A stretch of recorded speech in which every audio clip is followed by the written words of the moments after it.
अस्सलाम वालेकुम dear students. बेटे आज हम लोग डिस्कस करेंगे जो 2024 का यानी कि इस साल का सेकंड ईयर का पेपर आ रहा है कंप्यूटर साइंस का, उसमें जो पेयरिंग स्कीम है आपकी वो किस तरीके से बनाई गई है। फर्स्ट ऑफ ऑल तो हम देखेंगे कि हमारे जो एमसीक्यूज हैं वो किस तरीके से आ रहे हैं। सबसे इम्पोर्टेंट बात ये है कि जो एमसीक्यूज का 7वां चैप्टर है वो आप स्किप कर सकते हैं, वो ना भी करें तो कोई फर्क नहीं पड़ता। आपका जो पहला चैप्टर है, दूसरा, तीसरा, चौथा, पांचवा, छठा, आठवां और 9वां यानी कि ये इन सारे चैप्टर्स में से एक एक एमसीक्यू आएगा। 10वें चैप्टर में से 2 एमसीक्यूज आएंगे, 11वें में से भी 2 आएंगे और 12वें में से, 13वें और 14वें में से अगेन एक एक एमसीक्यू आएगा। तो इसमें जो स्किपिंग वाली बात है वो आपका चैप्टर नंबर 7 के एमसीक्यू। नेक्स्ट बात आ जाती है शॉर्ट क्वेश्चंस की। शॉर्ट क्वेश्चंस में अगर हम बात करें तो पहला जो सेक्शन है, जो क्वेश्चन नंबर 2 आपका बनता है वो डेटाबेसेस में से आएगा। ठीक है, उसमें जो आपका पहला चैप्टर है उसमें से एक शॉर्ट क्वेश्चन बनेगा, दूसरे में से 2 आएंगे, तीसरे में से भी 2 आएंगे, चौथे में से एक आएगा, पांचवें, छठे, और सातवें में से सब में से एक एक जो है आपके पास वो क्वेश्चन आएगा। इसमें आप स्किप कोई भी चैप्टर नहीं कर सकते। शॉर्ट क्वेश्चन के हवाले से अगर मैं बात करूँ तो आपको डेटाबेसेस पूरी प्रिपेयर कर। आगे बात आ जाती है सी लैंग्वेज के सेक्शन की, जिसमें से क्वेश्चन नंबर 3 और क्वेश्चन नंबर 4 बनेगा। अब इसमें चैप्टर्स को कुछ इस तरीके से मर्ज किया गया है कि अगर मैं बात करूं कि आपका क्वेश्चन नंबर 3 किस तरीके से बनेगा, तो आपका जो चैप्टर नंबर 9 है, चैप्टर 10 है और चैप्टर 14, इनको मिला के आपका क्वेश्चन नंबर 3 जो है वो बनाया गया है। 9वें चैप्टर में से 4 सवाल, 10वें में से 3 और 14वें में से 2 सवाल आएंगे शॉर्ट क्वेश्चन। ठीक है, इसी तरह बात आ जाती है क्वेश्चन नंबर 4 की, वो अगेन 11वें, 12वें और 13वें चैप्टर को मिला के बनाया गया है। और इसमें जो जो है वो 11वें चैप्टर में से 2 शॉर्ट क्वेश्चन आएंगे, 12वें में से 3 आएंगे, 13वें में से 4 आएंगे। तो इधर अगर आप शॉर्ट क्वेश्चन के हवाले से बात करें उसको हम बड़ी इजीली स्किप कर सकते हैं। आगे बात आ जाती है लॉन्ग क्वेश्चंस की। जो आपकी डेटाबेसेस हैं, अगर मैं उसके हवाले से बात करूं तो डेटाबेसेस में 2 सवाल दिए हुए होंगे, उसमें से आपने सिर्फ एक सवाल अटेम्प्ट करना है। आपका जो क्वेश्चन नंबर 5 है वो आपके चैप्टर नंबर 1 में से आएगा या चैप्टर नंबर 4 में से आएगा, इन दोनों में से किसी एक चैप्टर में से आ सकता है। और आपका जो क्वेश्चन नंबर 2 है फ्रॉम द डेटाबेसेस वो क्वेश्चन नंबर 6 यानी कि आपका चैप्टर नंबर 6 में से आएगा। ठीक है, आगे बात आ जाती है सी लैंग्वेज की। सी लैंग्वेज के आपके जो लॉन्ग क्वेश्चंस हैं वो 3 दिए हुए होंगे, जिनमें से 2 प्रोग्राम होंगे और एक आपका थ्योरेटिकल सवाल होगा।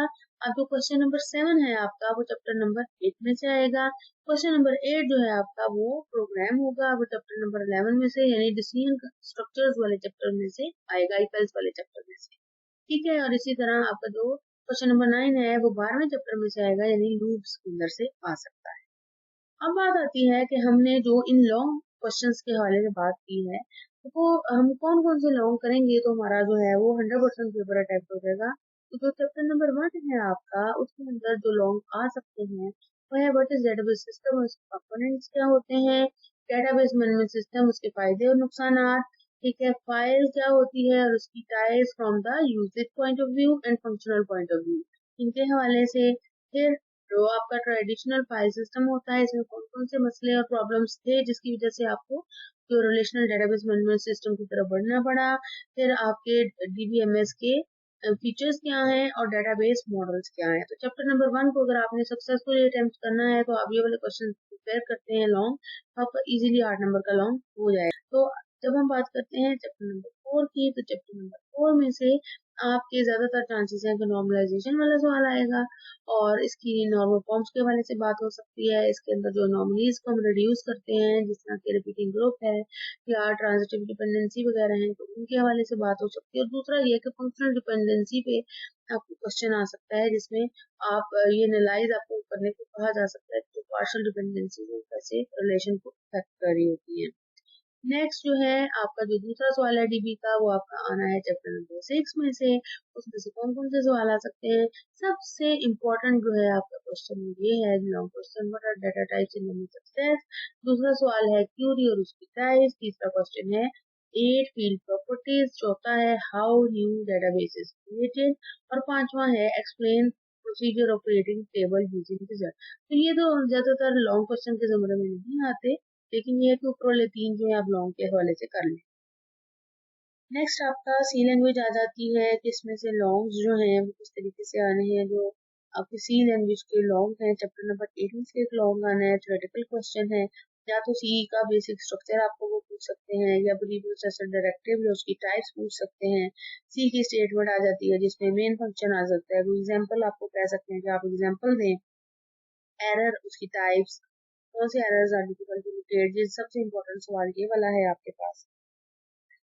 फिर व्हाट इज प्रोग्रामिंग लैंग्वेज और उसकी टाइप्स क्या होती हैं, लैंग्वेज ट्रांसलेटर क्या होते हैं, उनकी टाइप्स क्या होती हैं। और ये जो सेकंड मोस्ट इम्पोर्टेंट क्वेश्चन है, what are the steps to execute a C program, इसमें आपने सारे स्टेप्स भी बताने हैं, उन स्टेप्स की डेफिनेशंस को भी एक्सप्लेन करना है, और साथ साथ में आपने इसकी डायग्राम भी बनानी है। नेक्स्ट बात आ जाती है कि जी आपका जो है चैप्टर नंबर 11, इसमें आप थ्योरी को स्किप कर दें, अब सिर्फ आपने प्रोग्राम्स करें। प्रोग्राम्स अब कौन कौन से आ सकते हैं आप ये देख लीजिए, मैंने लिस्ट बनाई है जो प्रीवियस बोर्ड के जो पेपर्स में आते रहे हैं। प्रोग्राम्स मैंने वो सारे लिखे हैं इसमें। Write a program to find whether a number is even and odd, write a program to find whether a factor is vowel और कॉन्सोनेंट।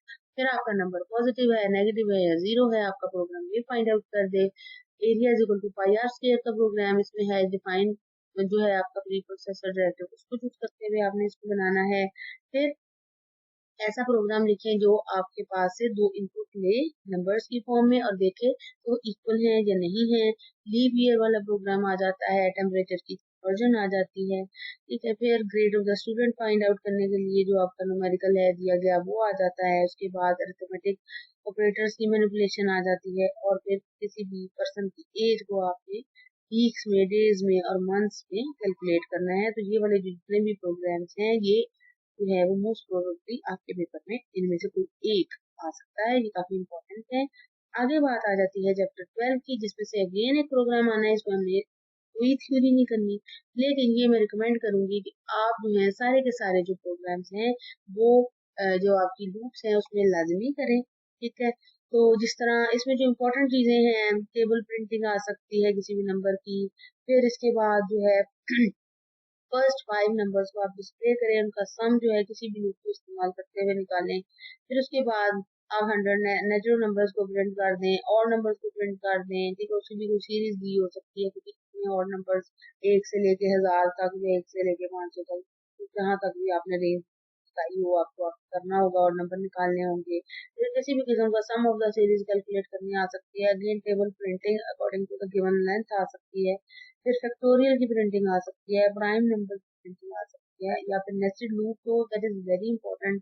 किसी भी किस्म की आपको पैटर्न दिया जा सकता है जो आपने रोज और कॉलम्स की फॉर्म में प्रिंट करवाना हो सकता है। तो बेटे इस तरीके से अगर आप तैयारी करते हैं अच्छे तरीके से, तो और इस सारे पैटर्न को मद्देनजर रखते हुए, तो 100% मार्क्स साइंस पेपर आपको आज की वीडियो कैसी लगी लाजमी बताइए।